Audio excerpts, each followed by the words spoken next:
प्यारे बच्चों, नमस्कार। आज हम इस वीडियो में प्री बोर्ड परीक्षा 2021-22 क्लास 12th विषय हिंदी प्रश्न पत्र के सही उत्तर जानने की कोशिश करेंगे।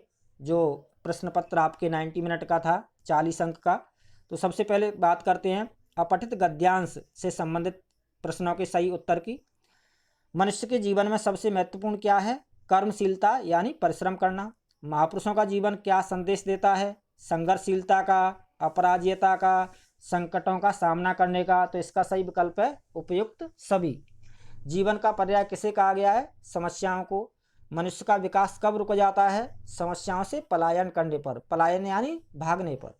विजय रथ को किसका रूप माना गया है? दृढ़ संकल्प का, उत्साह एवं साहस का, सकारात्मक मानसिकता का। सकारात्मक मानसिकता यानी पॉजिटिव सोच। इसका सही विकल्प है उपयुक्त सभी का। यानी दृढ़ संकल्प, पॉजिटिव सोच, उत्साह और साहस मिलकर के हमें विजय दिलाते हैं, सफलता दिलाते हैं। गद्यांश का उपयुक्त शीर्षक होगा संघर्ष ही जीवन है। संघर्ष के मार्ग पर किसकी सहायता मिलती है? स्वयं से। समस्याएं अपने साथ क्या क्या लाती हैं? संघर्ष। समस्त ग्रंथों एवं महापुरुषों के अनुभवों का निष्कर्ष क्या है? संघर्ष से डरना एवं उससे विमुख न होना। जीवन एक कर्म क्षेत्र है, हमें कर्म के लिए जीवन मिला है। इसका सही विकल्प है उपयुक्त सभी। प्रत्येक संघर्ष के गर्भ में विजय निहित होती है का अर्थ है संघर्ष का परिणाम सुखद होता है। संघर्ष के उपरांत विजय मिलती है। संघर्ष कभी विफल नहीं होता है। उपयुक्त सभी। तो इसका सही विकल्प है उपयुक्त सभी। अब बात करते हैं बच्चों जो अथवा में अपठित गद्यांश था उसके सही उत्तरों की। गोदान किस विधा की रचना है? उपन्यास है। गोदान को किसने महाकाव्य माना है? डॉक्टर गोपाल राय ने। गोदान के संदर्भ में निम्नलिखित में से कौन सा कथन गलत है?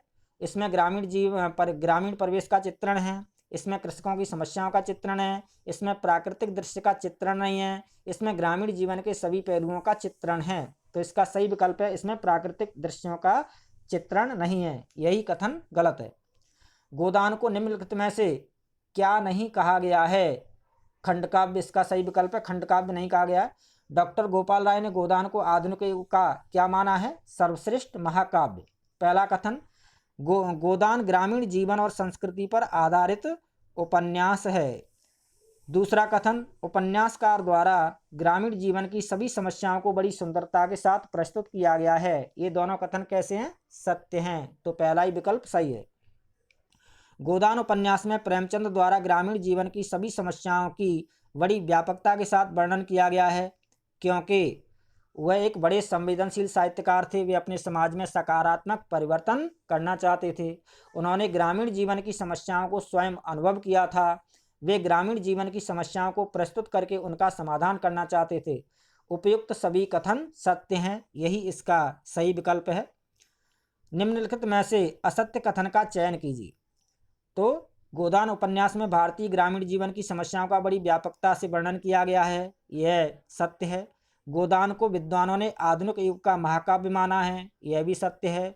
गोदान उपन्यासकार द्वारा चित्रकारी भी की गई है जिसमें सुंदर रंगों का प्रयोग किया गया है। तो यही कथन गलत है, बाकी सभी सत्य हैं। असत्य कथन यही है घ।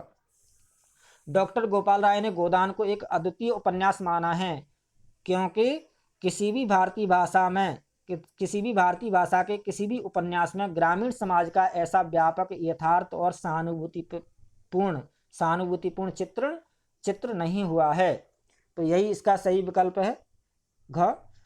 प्रेमचंद ने गोदान में जिस ग्रामीण जीवन का चित्रण किया है वह है तत्कालीन भारत के गांव का चित्रण। तत्कालीन यानी लेखक के समय का जो भारतीय गांव थे, उनकी जो दशा थी, कंडीशन थी, उस समय के भारत के गांव का चित्रण किया है लेखक द्वारा गोदान उपन्यास में।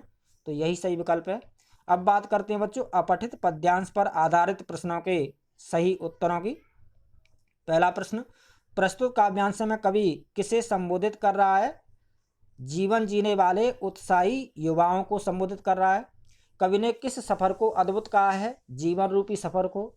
जीवन समर के सैनिकों, संभव असंभव को करो, इसमें रूपक अलंकार है। जीवन समर यानी जीवन रूपी समर, युद्ध। पद्यांश के माध्यम से कवि ने क्या संदेश दिया है? व्यक्ति को प्रत्येक की स्थिति में व्यक्ति को प्रत्येक स्थिति में अपने कदम आगे बढ़ाते रहना चाहिए। आराम संभव नहीं, जीवन संग्राम है। पंक्ति का आशय स्पष्ट कीजिए। जीवन जीते हुए आराम करना संभव नहीं है, क्योंकि जीवन में सदैव संघर्ष करना पड़ता है। यही इसका सही विकल्प है। अगला जो अपठित पद्यांश था अथवा में, उस पर आधारित प्रश्नों के सही उत्तरों की बात करते हैं। चांद ने अनोखा जीव किसे कहा है? आदमी को। पद्यांश के अनुसार आदमी के स्वप्न की तुलना किससे की गई है? पानी का बुलबुला की तरह। इस पद्यांश में आदमी की क्या विशेषता बताई गई है? हार कर भी निराश नहीं होता है, ये विशेषता बताई गई है। पद्यांश के अनुसार किसने किसे जन्मते मरते देखा है? चांद ने मनु को। चांद ने आदमी को धन्य कहा है, क्योंकि वह स्वप्न देखना नहीं छोड़ता और न प्रयास करना ही छोड़ता है, जबकि जानता है कि कुछ भी स्थायी नहीं है। तो यही विकल्प सही है। अब बात करते हैं बच्चों अभिव्यक्ति और माध्यम के पाठों पर आधारित प्रश्नों की। एंकर बाइट किसे कहते हैं? समाचार संग्रह करते समय प्रत्यक्षदर्शी से बात करना एंकर बाइट कहलाता है। छापे खाने का आविष्कार का श्रेय किसको है? जर्मनी के जोनिस गुटेनबर्ग को। पेज 3 पत्रकारिता के अंतर्गत क्या आता है? फैशन, अमीरों की पार्टियां, जाने माने लोगों के निजी जीवन, उपयुक्त सभी, ये तीनों सही हैं। ये सब पेज 3 पत्रकारिता के अंतर्गत आता है। भारतीय परंपरा में नाटक को किसकी संज्ञा दी जाती है? दृश्य काव्य की, यानी नाटक दृश्य काव्य है, इसका आनंद देखकर लिया जाता है, इसलिए नाटक को दृश्य काव्य की संज्ञा दी गई है। कहानी का केंद्र बिंदु क्या होता है? कथानक। कथानक यानी स्क्रिप्ट। असत्य कथन का चुनाव कीजिए। असत्य यानी गलत। पूर्णकालिक पत्रकार, नियमित वेतनभोगी, यह सत्य है।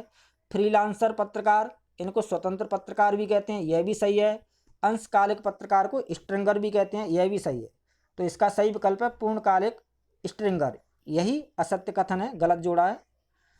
अब बात करते हैं बच्चों पाठ्यपुस्तक व अनुपूरक पाठ्यपुस्तक पर आधारित प्रश्नों की। तो सबसे पहले काव्यांश पर आधारित प्रश्न। कवि दंड क्यों पाना चाहता है?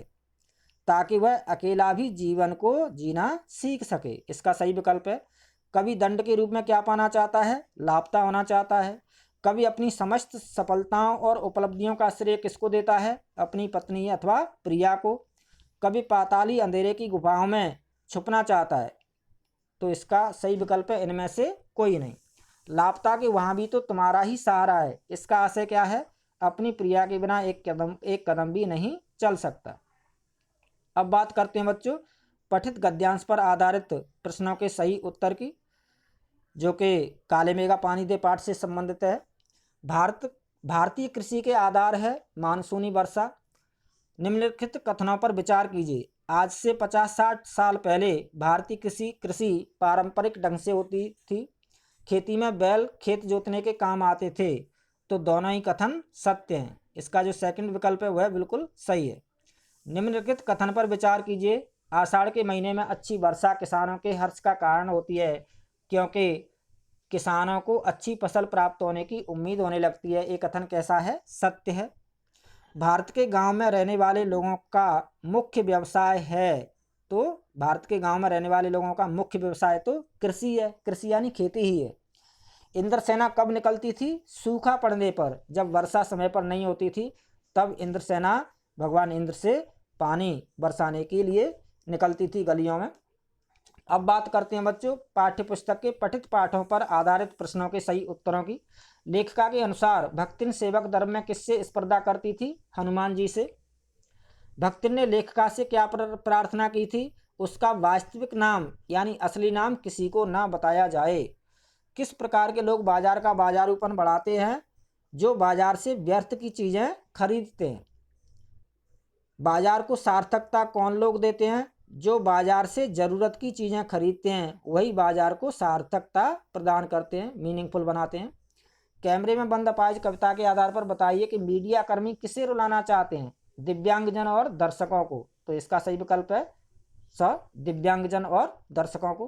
कविता और चिड़िया की उड़ान में क्या अंतर है? चिड़िया की उड़ान की एक सीमा होती है, जबकि कविता की उड़ान असीम है। यह सही विकल्प है। अगला प्रश्न वितांश से संबंधित। समहाउ इम्प्रॉपर कहने से यशोधर बाबू की कौन सी मानसिकता प्रकट होती है? हर बात में कमी निकालना। ये जो आंसर की प्राप्ति हुई उसमें ये विकल्प दिया हुआ है, जबकि इसमें सही विकल्प होना चाहिए था असमंजस और अनिर्णय की स्थिति। समहाउ यानी कुछ तो, इम्प्रॉपर यानी अनुचित है, गलत है, लेकिन क्लियर नहीं दिया है कि क्या गलत है। तो असमंजस और अनिर्णय की स्थिति होना चाहिए था इसका सही उत्तर। आज यशोधर बाबू के घर में पार्टी चल रही थी, क्योंकि इसका सही विकल्प है इनमें से कोई नहीं। जो इसमें विकल्प दिए गए हैं वह सही नहीं है, तो इनमें से कोई नहीं ये सही है। जो पार्टी चल रही थी वो यशोधर बाबू की क्या थी? सिल्वर वेडिंग थी, यानी शादी की 25वीं सालगिरह थी। सिल्वर वेडिंग पाठ में आज के समय की किस समस्या को उठाया गया है? पीढ़ियों के अंतराल में सामंजस्य न बैठने की, यानी जो दो पीढ़ियों में जो गैप है, पिता और पुत्र के जो बीच जो गैप है, माता पिता और संतान के बीच जो गैप है, अंतराल है, उसमें सामंजस्य न बैठने की समस्या को उठाया गया है इस सिल्वर वेडिंग कहानी में। अगला प्रश्न है, जूझ पाठ में पढ़ने लिखने की बात की तो वह बरहेला सुअर की तरह गुर्राता है। यह कथन किसका है और किसके प्रति है? आनंदा की माँ का आनंदा के पिता के प्रति कहा गया। नवा सौंदलगेकर नामक मास्टर जी क्या विषय पढ़ाते थे? मराठी विषय पढ़ाते थे। आनंदा को जब कविता से लगाव नहीं हुआ था तब वह क्या सोचता था? उसके साथ कोई ना कोई हमेशा रहे, ऐसा सोचता था। लेकिन जब कविता से लगाव हो गया तो वह कविता गाने में, लिखने में रमता था और उसे अकेलापन खलता नहीं था, अकेलापन आनंद देता था, अच्छा लगता था। वह चाहता था कि वह अधिक से अधिक अकेला रहे, जिससे अपनी कविताओं को गुनगुना सके, गा सके, लिख सके। तो यह था बच्चों आपके इस प्रश्न पत्र के सही उत्तर। धन्यवाद, हार्दिक शुभकामनाएं, all the best, good luck, जय हिंद।